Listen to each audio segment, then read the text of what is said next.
Hey everyone, welcome to This Explainer. I'm Dr. Chem, and today we're going to uncover how the universe actually codes chance. We're going to take abstract mathematics and transform it into a really powerful lens for viewing the real world. You know, we often walk through life thinking about luck, fate, or destiny, right? But spoiler alert, behind the scenes there's actually a rigid, beautifully complex mathematical structure dictating the odds of our daily reality.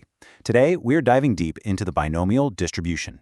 To kick things off and set the tone, I want to share a great quote from the famous sports commentator Jimmy the Greek. He essentially said that we need to step away from blind faith in miracles and instead dive into the precise, calculated science of probability.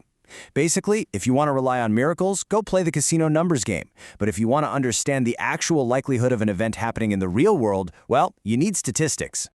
So what do a coin toss, a clinical trial, and a credit card fraudster actually have in common? I know it sounds like the setup to a weird joke. But to answer it, we've got to start at the absolute microscopic level of probability and then zoom all the way out to reveal the engine powering these wildly different events.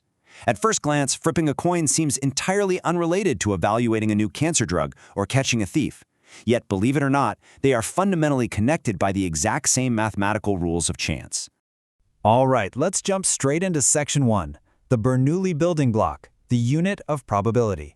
This gets its name from the brilliant mathematician Jacob Bernoulli, who studied these extensively way back in the late 1600s. A Bernoulli trial is literally the simplest unit of probability out there. Why? Because the outcome is entirely binary.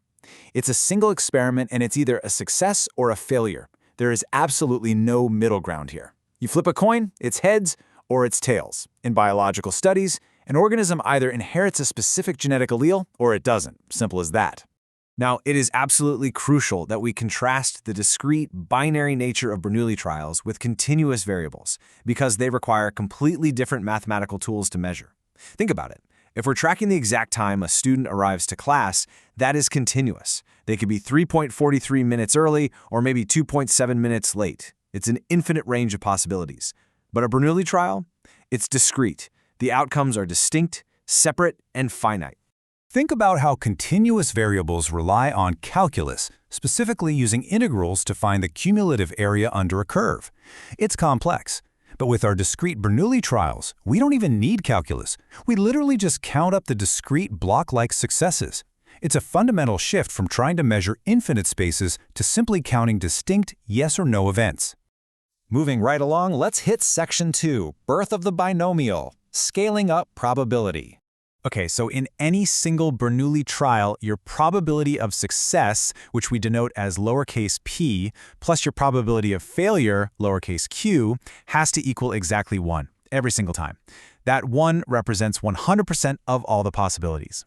So say you've got a 60% chance of guessing a true or false question correctly. Your p is 0.6. That immediately means your q, your chance of failing the question, has to be 0.4. They are totally inextricably linked together. Now here's where it gets really interesting. By stringing together multiple independent Bernoulli trials, we step out of the micro level and into the macro. We create the binomial distribution. See, we are no longer just asking what happens in this one single trial. Instead, we're asking a much bigger question. If I run this exact same trial 50 times, what is the precise probability that I get exactly 12 successes? This is exactly where the math turns into a massive, powerful, predictive tool.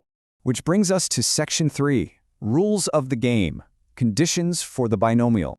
Listen, for an experiment to actually fit this binomial model, it has to strictly adhere to 3 core rules, without exception. First, you've got to have a fixed number of trials, which we call n. Second, every single one of those trials can only result in a success or a failure, period.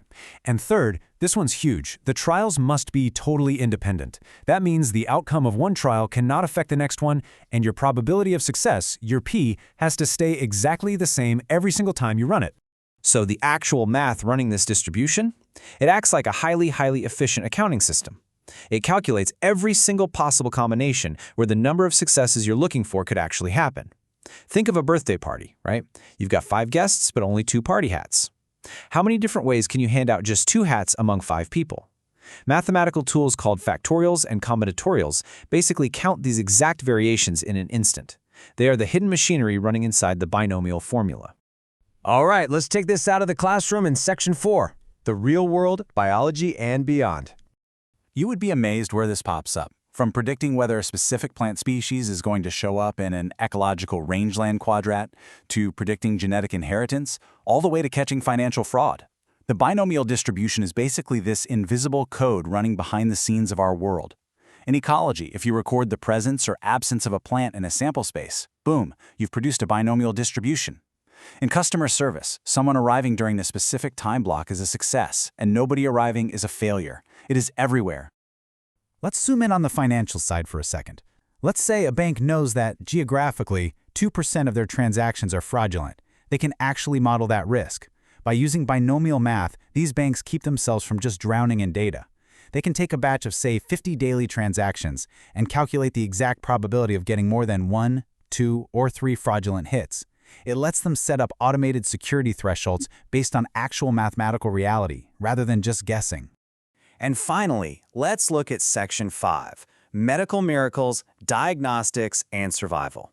This is where the math literally saves lives. Imagine a clinical trial for a severe disease, say testing a new drug for stage 4 melanoma. Researchers might test this treatment on a fixed sample size of 75 patients. Now, the patient either survives past the 2-year mark or they do not. That is our binary outcome. The binomial distribution is what helps researchers predict and mathematically validate the success rate across that fixed sample size.